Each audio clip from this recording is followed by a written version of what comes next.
You've probably been told that 100% natural cold-pressed pomegranate juice is the ultimate healing superfood. But if you're actively undergoing cancer treatment, that daily glass of juice could actually be interfering with your therapy.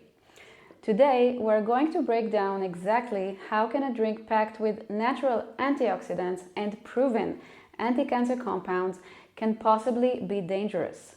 How does this juice interfere with treatments like chemotherapy, and what should be consumed instead to actively support the body? Before I jump in, if we haven't met, hi, my name is Emma. I'm a registered dietitian and a biochemist. Over the past decade, I've helped hundreds of cancer patients and survivors improve their long-term health with practical tactics like the ones that I'm showing you in this video. And please remember, the content I share is for educational purposes only, not nutritional advice. All right, why should you not drink pomegranate juice comes down to how your body processes liquid versus solid food.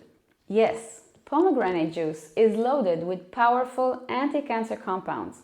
But when you juice a fruit, any fruit, you strip away all of its structural fiber. What you're left with is a highly concentrated, rapidly absorbing sugar bomb. In fact, a single glass of pomegranate juice contains at least 35 grams of pure, simple carbohydrates.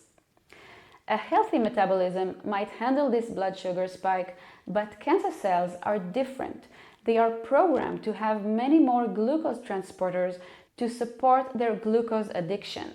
And during this spike, the cancer cells consume it at a much faster rate relative to healthy cells.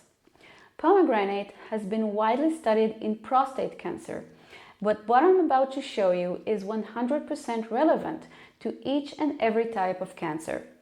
And if you're wondering about the studies showing pomegranate fights cancer, there is a major catch. Most early favorable results in human trials used fruit extracts, not the sugary juice.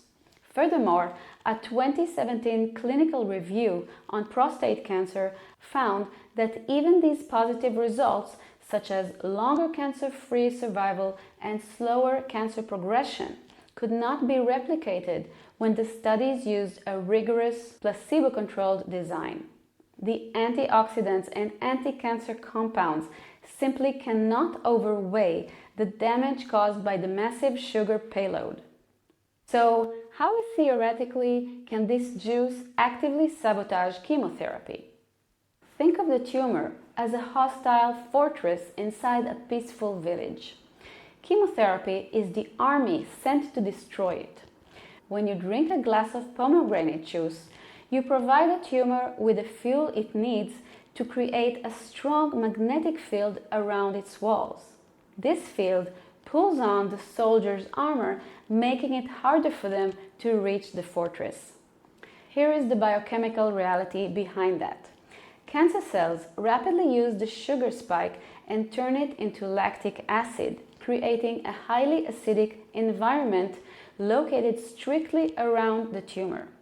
What is happening at the cellular level when the environment around the tumor is 10 times more acidic?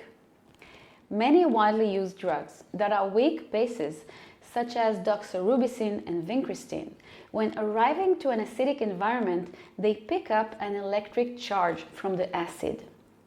That process is called ion trapping because now the drug cannot penetrate freely into the cancer cells. Ion trapping is a major cause of treatment failure in solid tumor. In addition, the rest of your body's healthy tissue maintains a normal neutral pH. When the circulating chemotherapy reaches those healthy areas, the drugs do not change their charge, which allows them to slip freely into healthy cells. It is one of the primary reasons why some chemotherapies cause severe side effects while struggling to kill the tumor itself. So, by drinking the load of sugar, the problem becomes twofold: helping to create a chemical defense around the tumor while directing the full toxic impact of the chemotherapy straight into healthy tissue. Treatment resistance is a massive hurdle in oncology, affecting up to 80% of patients with advanced disease. Being mindful of what we drink is one actionable step to prevent everyday interactions from undermining our treatment. Now, what if your treatment includes a therapy that is not affected by the ion trapping problem, as in the case with checkpoint inhibitor immunotherapies like Keytruda? The lactic acid paralyzes your cancer-killing immune cells, specifically your T cells and natural killer cells.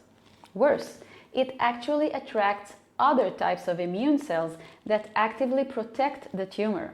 By slowing down this acid production, you crack the tumor's defensive shield. This finally allows powerful chemotherapies and immunotherapies alongside your body's own immune system to infiltrate the tumor and effectively destroy the cancer. And that's not all. Decreasing lactic acid secretion starves the tumor of its invasive capability, slowing local tissue invasion and reducing the formation of new blood vessels needed for metastatic growth. We've seen how pomegranate juice can interfere with treatment, but should you banish the whole fruit too? The answer is no, but portion size is critical. The secret difference is structural fiber. When you eat whole pomegranate areoles, the chewing itself and the fiber matrix naturally slow glucose absorption. This slower release prevents the rapid blood sugar spike that fuels a tumor acidic shield. And as a special bonus, that intact fiber travels to your gut to feed your microbiome. And a healthy microbiome profile is one of your immune system's most powerful allies. 50 grams of fresh pomegranate areoles contains less than 7 grams of sugar, which is a very manageable amount of natural sugar. So what should we consume instead to actively support the body? Instead of juicing away the benefits, look for the pomegranate extract capsules, or actively support your body with high-fiber, whole plant foods such as vegetables, leafy greens, and a small amount of cancer-fighting fruits. To help you cut through all the noise about what you should and shouldn't eat, I just released a brand new training. It's quick but powerful. Inside, I share a simple framework you can download that breaks down what to eat and what to skip, specifically explaining the crucial difference in nutrition during cancer treatment versus after it.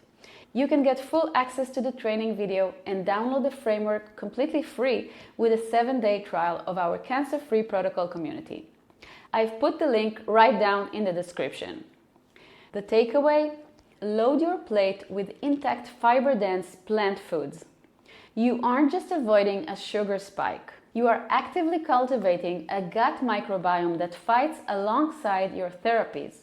So now you know what to avoid to improve treatment outcomes. And if you want to know the easiest way to reduce your risk of recurrence, I suggest you watch this video next.